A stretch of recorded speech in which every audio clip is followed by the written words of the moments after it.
بسم اللہ الرحمن الرحیم۔ تین گھروں سے اللہ ہمیشہ خوش رہتا ہے۔ پہلا گھر یہ ہے۔ ناظرین، اللہ تعالیٰ کی رضا اور خوشنودی ہر مومن کی سب سے بڑی تمنا ہے، کیونکہ جس گھر پر اللہ کی خوشنودی نازل ہو جائے وہ گھر سکون، برکت، رحمت اور نور سے بھر جاتا ہے۔ دنیا کی چکچوند، مال و دولت اور ظاہری آسائشیں اگر اللہ کی رضا کے بغیر ہوں تو وہ وقتی خوشی تو دے سکتی ہیں، مگر حقیقی اطمینان اور دائمی راحت نہیں دے سکتی۔ اس لیے اسلام نے انسان کی توجہ گھروں کی ظاہری خوبصورتی سے زیادہ ان کے روحانی ماحول کی طرف مبذول کروائی ہے۔ قرآن و حدیث میں بار بار اس بات کی طرف اشارہ ملتا ہے کہ کچھ گھر ایسے ہوتے ہیں جو اللہ تعالیٰ کو بہت محبوب ہوتے ہیں، جہاں فرشتوں کی آمد و رفت رہتی ہے، جہاں شیطان ٹھہر نہیں پاتا اور جہاں رہنے والوں کی زندگیوں میں برکت ہی برکت ہوتی ہے۔ نبی کریم صلی اللہ علیہ وآلہ وسلم نے امت کو یہ تعلیم دی کہ گھر محض اینٹوں، دیواروں اور چھت کا نام نہیں، بلکہ گھر دراصل ان اعمال، نیتوں اور عادات سے پہچانا جاتا ہے جو اس کے اندر پروان چڑھتی ہیں۔ اس لیے حدیث میں آتا ہے کہ جس گھر میں اللہ کا ذکر کیا جاتا ہے اور جس گھر میں اللہ کا ذکر نہیں کیا جاتا، ان دونوں کی مثال زندہ اور مردہ کی سی ہے۔ یہ حدیث واضح طور پر بتاتی ہے کہ اللہ کے نزدیک وہ گھر زندہ اور محبوب ہے جس میں اس کا ذکر ہو، اور وہ گھر بے روح ہے جہاں اللہ کو یاد نہ کیا جائے۔ قرآن مجید بھی ہمیں بتاتا ہے کہ اللہ تعالیٰ کو وہی گھر پسند ہے جہاں اس کی عبادت، اطاعت اور یاد کو مرکزی حیثیت حاصل ہو۔ ارشاد باری تعالیٰ ہے، ترجمہ: یہ وہ گھر ہیں جن کے بلند کیے جانے اور جن میں اللہ کے نام کا ذکر کیے جانے کا اللہ نے حکم دیا ہے۔ یہ آیت واضح کرتی ہے کہ اللہ تعالیٰ کو کچھ گھروں سے خصوصی محبت ہے، اور وہ وہی گھر ہیں جہاں اس کا نام لیا جاتا ہے، اس کی عبادت کی جاتی ہے اور اس کے احکام کو اہمیت دی جاتی ہے۔ اسی طرح ایک اور مقام پر اللہ تعالیٰ فرماتا ہے، ترجمہ: اور اپنے گھر والوں کو نماز کا حکم دو اور خود بھی اس پر ثابت قدم رہو۔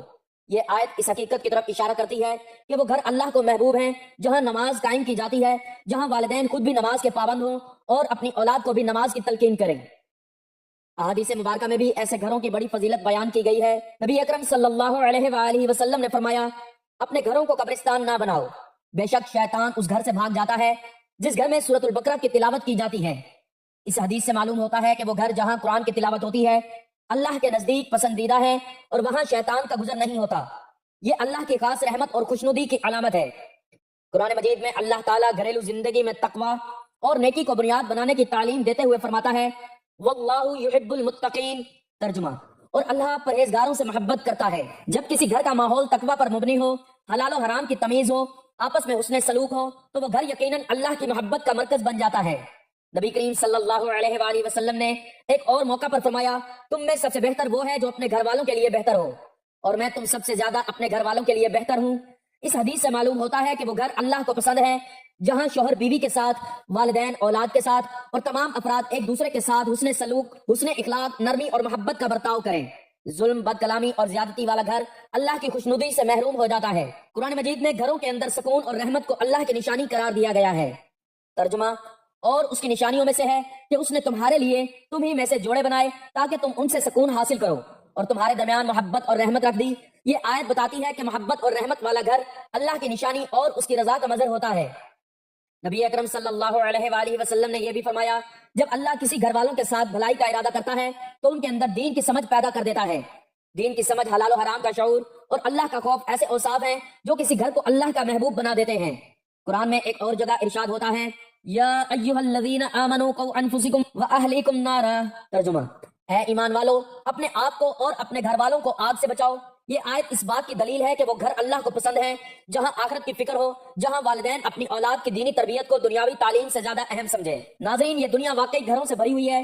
کہیں ایسے محلات ہیں جن کی دیواروں پر سونے کا پانی چڑھا ہے، جن کے دروازوں پر قیمتی سنگ مرمر جڑا ہے، جہاں روشنیوں کی چمک آنکھوں کو حیران کر دیتی ہے، اور کہیں ایسے جھونپڑے بھی ہیں جن کے دروازے پر صرف ایک پرانا پردہ لٹک رہا ہے، جہاں نہ روشنی ہے، نہ آسائش، صرف فاقے اور اندھیرے ہیں۔ کچھ گھروں میں ہنسی کی گونج سنائی دیتی ہے، کچھ گھروں میں رونے کی آوازیں گونجتی ہیں، مگر ذرا رک کر سوچئے، کیا اللہ تعالیٰ کے نزدیک یہ سب گھروں کی حقیقت بھی ایسی ہی ہے جیسی ہماری آنکھوں کو نظر آتی ہے؟ کیا واقعی اللہ کے ہاں صرف بڑے محلوں کو عزت اور چھوٹے جھونپڑوں کو بے وقت سمجھا جاتا ہے، یا معاملہ اس کے برعکس ہے؟ اللہ تعالیٰ ہر گھر کو ایک ہی نظر سے نہیں دیکھتا۔ دنیاوی معیار، سجاوٹ اور چمک دمک اللہ کی نظر میں کوئی حیثیت نہیں رکھتے۔ اللہ کے نزدیک وہ گھر سب سے قیمتی ہے جو اس کی رحمتوں کو اپنی طرف کھینچ لیتا ہے، جو اس کی خوشنودی کا مرکز بن جاتا ہے۔